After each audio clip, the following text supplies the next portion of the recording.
తాకట్లో ఉన్న మీ బంగారాన్ని విడిపించి ఆ రోజు ఆన్లైన్ రేటుకి కొంటాం. Sharma gold company. తుపాకుల మూతలు, ఇంటి మీదకొచ్చే మిసైల్స్, గాల్లో ఎగురుతూ భయపెట్టే డ్రోన్లు, సైరన్లు, బ్లాక్అవుట్లు, కారు చీకట్లు, నిద్రలేని రాత్రులు. భారత్ పాకిస్తాన్ సరిహద్దుల్లోని నియంత్రణ రేఖ వెంబడి గ్రామాల్లోని ప్రజల పరిస్థితి ఇది.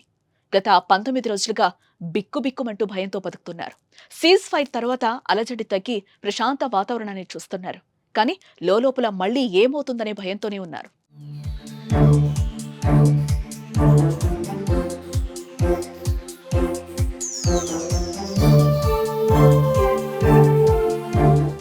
పహల్గాంలో ఉగ్రదాడి నేపథ్యంలో భారత్, పాకిస్తాన్తో పాటు పాక్ ఆక్రమిత కశ్మీర్లోని తీవ్రవాద శిబిరాలపై ఆపరేషన్ సింధూర్ చేపట్టింది. ఇందులో 100కు పైగా ఉగ్రవాదుల్ని మట్టుపెట్టింది. ఈ చర్యతో పాక్ నియంత్రణ రేఖ వద్ద భారీగా కాల్పులకు దిగింది. ఈ కాల్పులతో ఇరు దేశాల సరిహద్దుల్లో తీవ్ర ఉద్రిక్తతలు చోటు చేసుకుంటున్నాయి. దీంతో సైన్యం సరిహద్దు ప్రాంతాల్లో నివసిస్తున్న వారిని ఖాళీ చేయించింది. చాలా మంది ప్రజలు కట్టుబట్టలతో పిల్లలను తీసుకుని సురక్షిత ప్రాంతాలకు వెళ్లిపోయారు. మరికొందరు బంకర్లలో దాక్కున్నారు.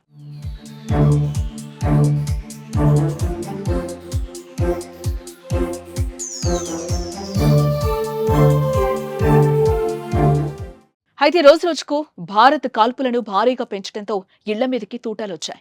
దీంతో సరిహద్దులు రక్తమోడాయి. సుమారు 20 మంది దాకా భారత పౌరులు చనిపోయారు. పదుల సంఖ్యలో గాయపడ్డారు. భారీగా నివాసాలు ధ్వంసమయ్యాయి. ఈ పరిణామాలతో సరిహద్దుల్లో ఉన్న గ్రామాల్లో తీవ్ర భయాందోళనలు నెలకొన్నాయి.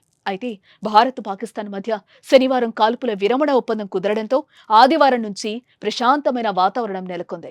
జమ్మూ కాశ్మీర్లో ఎలాంటి కాల్పులు లేకపోవడంతో ఆదివారం రాత్రి ప్రశాంతంగా గడిచింది. డ్రోన్లు, కాల్పులు, బాంబు దాడులు జరగలేదు. అటు రాజస్థాన్, పంజాబ్ సరిహద్దుల్లోని గ్రామాల్లో కూడా ప్రశాంతత కనిపించింది. ప్రస్తుతం బోర్డర్లో ప్రశాంతంగా ఉన్నా ఇప్పుడే స్వస్థలాలకు వెళ్లొద్దని సరిహద్దు గ్రామ ప్రజలను జమ్మూ కాశ్మీర్ యంత్రాంగం హెచ్చరించింది. పేలని షెల్స్ ఇంకా ఉంటాయని, వాటిని గుర్తించాల్సి ఉందని పేర్కొంది. అలాగే పాకిస్తాన్ కూడా శనివారం కాల్పుల విరమణ ఒప్పందాన్ని ఉల్లంఘించింది.